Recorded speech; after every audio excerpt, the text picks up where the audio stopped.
할렐루야. 말씀 보도록 하겠습니다. 오늘 은혜 받으실 하나님의 말씀은 민수기 14장입니다. 민수기 14장 26절로 38절까지 있는 말씀입니다. 다 찾으셨으면 아멘. 아멘. 그럼 한 목소리로 봉독합니다. 여호와께서 모세와 아론에게 말씀하여 이르시되 나를 원망하는 이 악한 회중에게 내가 어느 때까지 참으랴. 이스라엘 자손이 나를 향하여 원망하는 바 그 원망하는 말을 내가 들었노라. 그들에게 이르기를 여호와의 말씀이 내 삶을 두고 맹세하노라. 너희 말이 내 귀에 들린 대로 내가 너희에게 행하리니 너희 시체가 이 강야에 엎드려질 것이라. 너희 중에서 20세 이상으로서 계수된 자 곧 나를 원망한 자 전부가 여분네 아들 갈렙과 눈의 아들 여호수아 외에는 내가 맹세하여 너희에게 살게 하리라 한 땅에 결탄코 들어가지 못하리라. 너희가 사로잡히겠다고 말하던 너희의 유아들은 내가 인도하여 드리리니 그들은 너희가 싫어하던 땅을 보려니와 너희의 시체는 이 강야에 엎드려질 것이요 너희의 자녀들은 너희의 반역한 죄를 지고 너희의 시체가 강야에서 소멸되기까지 40년을 강야에서 방황하는 자가 되리라. 너희는 그 땅을 정탐한 날수인 40일을 하루를 1년으로 쳐서 그 40년간 너희의 죄악을 담당할지니 너희는 그제서야 내가 싫어할지니라.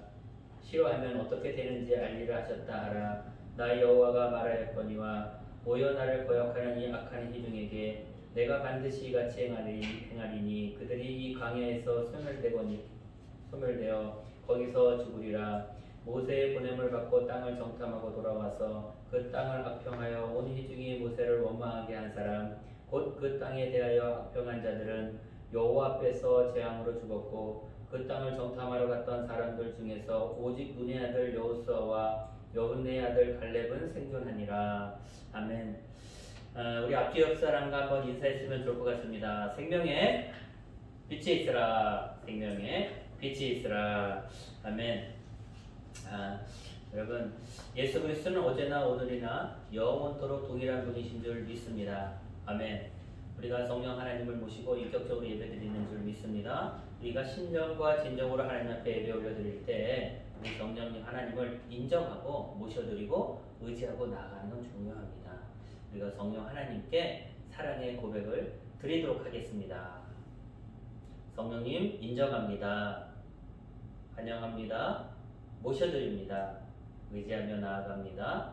성령 하나님 사랑합니다. 할렐루야. 저는 오늘 민수기 14장 26절로 38절까지의 본문으로 광야에서 하나님을 체험하기라는 제목으로 여러분과 함께 말씀을 나누도록 하겠습니다. 오늘 본문을 약간 요약하면 하나님께서 이스라엘에게 국가를 세워주기 위해서 지정한 땅을 허락하셨습니다. 그리고 그 땅을 정탐하고 온 결과 12 정탐꾼에게 보고토록 했는데 2명을 제의한 그 10명의 정탐꾼들이 있는 현실 그대로 자기 눈에 보이는 대로 보고를 했는데 이것이 이스라엘 백성들의 마음을 초토화 분열시켰습니다. 그래서 백성들이 통곡하고 원망하고 차라리 광야에서 우리를 죽여라 그러면서 지도자 모세를 향하여 늘 했던 대로 난리쳤습니다. 그러자 모세는 다시 여호와 하나님께로 가서 기도합니다. 백성들이 눈에 보이는 것이 없어서 그러니 용서해달라고 거듭거듭 하는데 여호와 하나님께서 원망하는 백성들을 이제 가만히 두지 않겠다고 하십니다. 무서운 말씀입니다. 14장 27절 29절 보니까 나를 원망하는 이 악한 회중에게 내가 어느 때까지 참으랴. 이스라엘 자손이 나를 향하여 원망하는 바 그 원망하는 말을 내가 들었노라. 그들에게 이르기를 여호와의 말씀에 내 삶을 두고 맹세하노라. 너희 말이 내 귀에 들린 대로 내가 너희에게 행하리니 너희 시체가 이 광야에 엎드려질 것이라.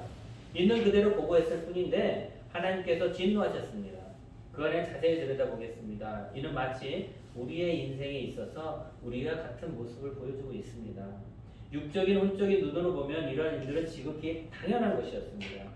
이 이스라엘 민족은 애굽의 종살이를 400년 이상 했습니다. 그럼 어떤 생활의 습성을 가지고 있습니까? 노예의 습성, 식민지로 인한 반항의 근성을 그들은 가지고 있었던 것입니다. 그 민족 자체가 노예의 사고방식을 가지고 있었기 때문에 언제나 그들은 방황적이었습니다. 무엇만 하면 반항하고 지도자에게 손가락질합니다. 그들의 생활이 자기 정부에 있지 아니하고 자기를 지배하는 애굽의 지도 아래에 있었기 때문에 그들의 반항은 지극히 당연한 것입니다.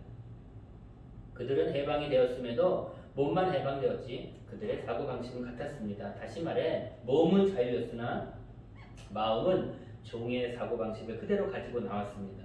이제 하나님을 섬기고 그들의 지도자인 모세를 따라 나왔지만 애굽의 바로왕 종살이하던 그 사고방식을 버리지 못하고 그대로 가지고 나왔던 것입니다. 출애굽기에서 민수기를 훑어보면 하나님께서 그들에게 얼마나 많은 기적을 베푸셨는지 모릅니다. 강이 갈라지고요, 목마르면 물이 터져서 몇백만이나 되는 그 백성들에게 물을 공급하시고, 배고프다고 투정하면 고기를 매일같이 떨어뜨려 주시고, 그들에게 법이 없으니까 법률을 생각하고 고민하는 것이 아니라 하나님께서 율법을 직접 내려주셔서 질서를 유지시켜 주시고, 국가 없는 서러움이 극심한 그 히브리인들에게 국가를 세워주시기 위해서 나라를 세워주시고 이끌고 가는 일들을 우리는 출애굽기에서 민수기를 통해서 알 수 있습니다. 하지만 그들은 배불려주면 조용하고 먹여놓으면 다른 것 달라고 투정하고 애국으로 돌아가자고 우리를 죽이라고 불평하고 항상 모든 일에 모세에게 송죄를 하면서 네가 왜 우리를 데리고 나와서 이런 고생을 하게 하느냐 핀잔주고 투정하고 원망하고 그런 모세는 다시 하나님께 엎드려 기도하고 얻어냅니다. 국가를 주겠다고 하나님께서 약속하신 그 땅에 가서 보라고 했을 때 그들은 그러한 식민지의 습성, 노예의 근성을 그대로 가지고 있었기 때문에 육적인, 혼적인 눈으로 하나님의 말씀은 보지 않고 그 땅 거인만 바라보게 되었던 것입니다. 그들은 고백합니다. 그 땅은 신장이 장대한 사람들, 거인들이 거주민으로 있기 때문에 우리가 가서 싸우면 당연히 죽을 것이다는 소리는 그 소리를 내서 또 소문을 퍼뜨려서 광야로 나온 그 이스라엘 백성들을 분열시켰습니다. 원망하고 불평하게 했습니다. 그리고 그 땅은 통곡하기 시작합니다.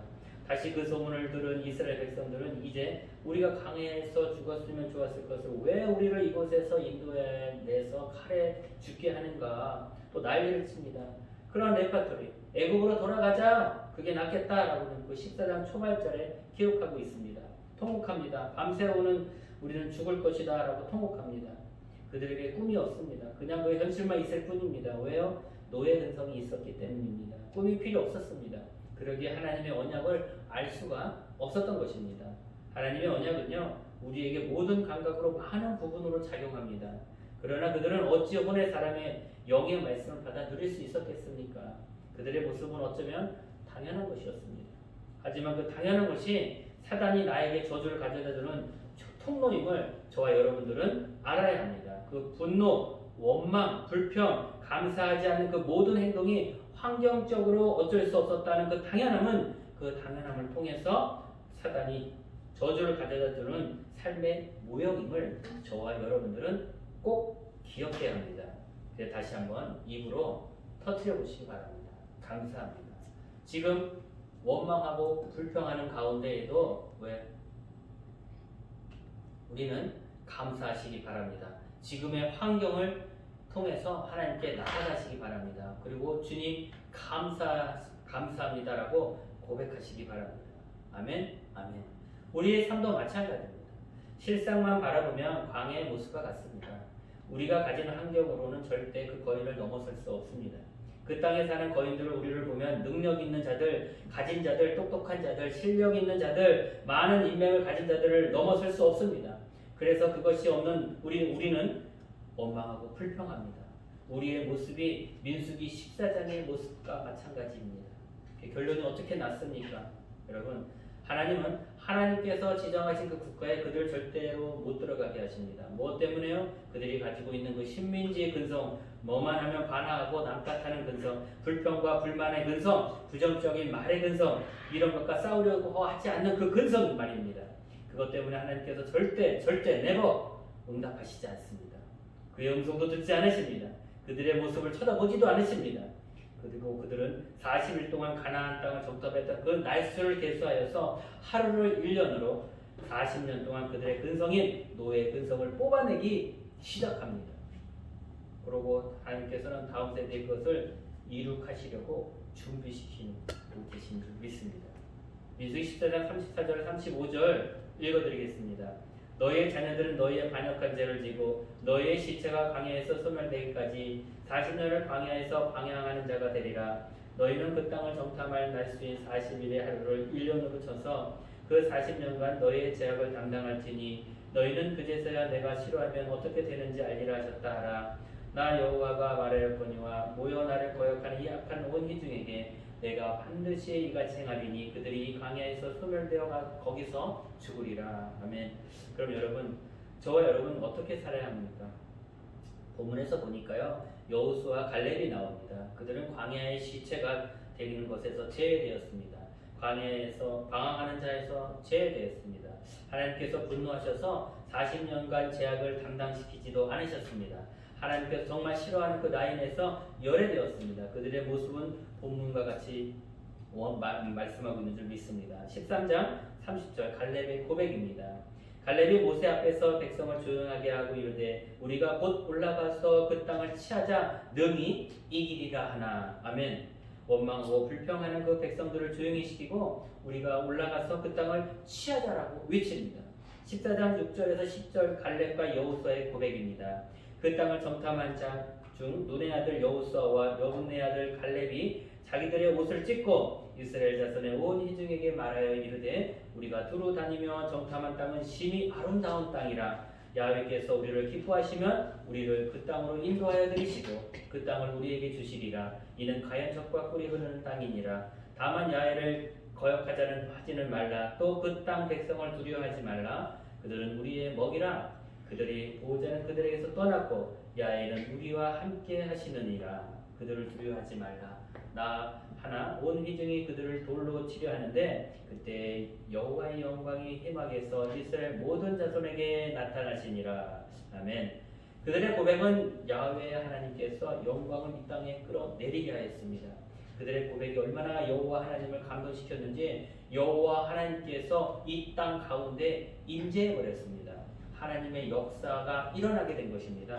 하나님을 감동시키는 그 고백의 말을 하면 하나님의 임재하는 역사가 일어나게 되는 것입니다. 우리도 이와 같은 지혜로운 말을 하는 하나님을 감동시키는 주님의 자녀가 되기를 주님의 이름으로 축복합니다. 아멘. 저는 이 그들의 고백 중에서 가슴 뜨거운 부분이 눈물나게 하는 부분이 있었습니다. 9절 하반절입니다. 그들의 보호자는 그들에게서 떠났다라고 말씀하고 있습니다. 이 말은요, 여호와 하나님의 세계관을 가지고 있던 갈렙과 여호수아가 우리가 다가가고 여호와 하나님께서 임재하자 그들을 보호하고 있던 영들이 떠나갔다, 이런 말입니다. 이거 엄청난 영적인 말씀 아닙니까? 영적인 혼적인 시선과 생각과 마음 모든 것을 총동원하더라도 절대 알 수 없는 것입니다. 육적으로는 알 수 없는 것입니다. 영적인 말입니다. 우리는 이미 예수 그리스도께서 우리를 위해 흘린 피값으로 세상의 보호자는 그들에게서 떠나갔습니다. 아멘. 더 이상 사단의 역할은 할 수 없습니다. 한다면 불법으로 하는 것입니다. 사단이 불법이면 예수 안에 있는 저와 여러분들은 합법입니다. 불법이 합법을 이길 수 있습니까? 없습니다. 정체성이 우리는 예수 그리스도의 부활의 영을 가진 이들인데 사망의 영이 부활의 영을 이길 수 있습니까? 절대로 이길 수 없습니다. 그러나 왜 우리가 싸울 힘도 없냐면 우리는 예수 그리스도의 피값으로 산 주님의 구원받은 자들의 정체성이 없기 때문입니다. 모은 해방되었지만 정체성이 아직도 옛 정체성을 가지고 있고 노예 근성을 가지고 있기 때문입니다.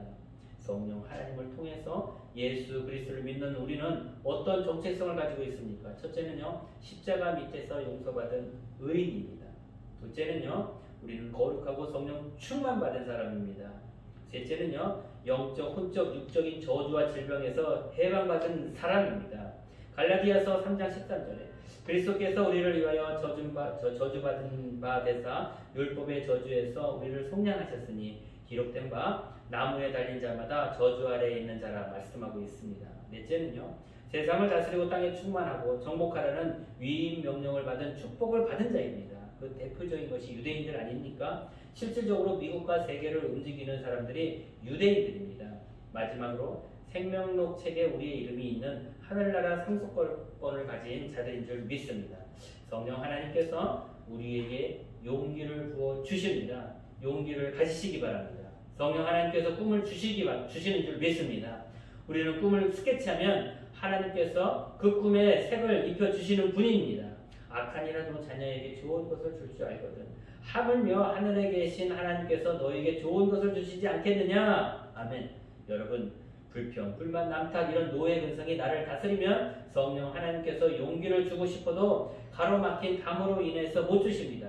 꿈을 주고 싶어도 못 주십니다. 그렇게 하지 마시기 바랍니다. 불평과 원망이 올라오면 예수의 피로 야 떠나가라 라고 외치시기 바랍니다. 그리고 환경적으로 보이지 않더라도 감사하시기 바랍니다. 감사의 고백을 하면 하나님께서 임재하시는 줄 믿습니다. 감사하시기 바랍니다. 하나님께 감사하시기 바랍니다. 그냥 감사하시기 바랍니다. 그런 감동을 통해서 하나님께서 임재하게 되는 줄 믿습니다. 이건 혼자 되지 않습니다. 절대로 혼자 되지 않습니다. 신앙생활은요 혼자 하는 것이 아닙니다. 갈렙도 혼자가 아니었습니다. 여호수아가 그 옆에 있었습니다. 그래서 우리도 성전에 와서 예배 드려야 하는 것입니다. 공동체 가운데에서 무조건 모여서 우리가 예배를 드려야 합니다. 그것이 사단이 무서우니까요. 토요일날 교회 못 가게 일을 만듭니다. 주일 아침에 분열시켜서 교회에 못 오게 하고 혹은 작당을 해서 우리를 교회 안으로 못 오게 합니다. 그러나 우리는 교회에 모이는 것이 하나님의 뜻이기에 온전한 주의를 지키는 것이 하나님의 뜻이기 때문에 우리는 성전에 모여서 예배 드려야 하는 줄 믿습니다. 와서 같이 생활하고 같이 예배 드리고 기도하고 나누고 같이 상담하고 와 보시기 바랍니다. 함께 모이시기 바랍니다. 겁쟁이 다혈질 아무것도 아닌 그 사도 베드로가 성령 충만함을 받고 가장 처음 말한 것이 무엇인지 아십니까? 요엘 2장 28절의 말씀을 선포합니다. 내 영을 모든 육체에게 부어주리니 자녀들은 예언할 것이요 젊은이들은 환상을 보고 늙은이는 꿈을 꾸리라. 아멘. 이 말은 뭐냐면요. 내 것을 너희에게 보여주겠다. 성령을 통해서 봐라. 여러분 광야 같은 삶 속에서 하나님을 체험하는 유일한 방법은요. 성령과 말씀입니다. 아멘이십니까? 아멘. 우리는 십자가 밑에서 용서받은 의인입니다.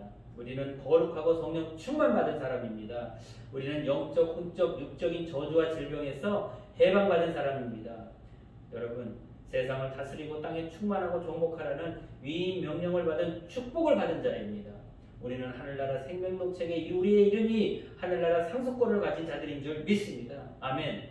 오늘 이 시간도 전지전능하신 하나님만을 의지함으로 성령님의 능력으로 기도할 때 광야 같은 인생에서 하나님을 체험하는 저와 생명의 빛교회 온 성도님들 되시기를 주님의 이름으로 축복합니다. 아멘. 우리 한번 기도했으면 좋을 것 같습니다.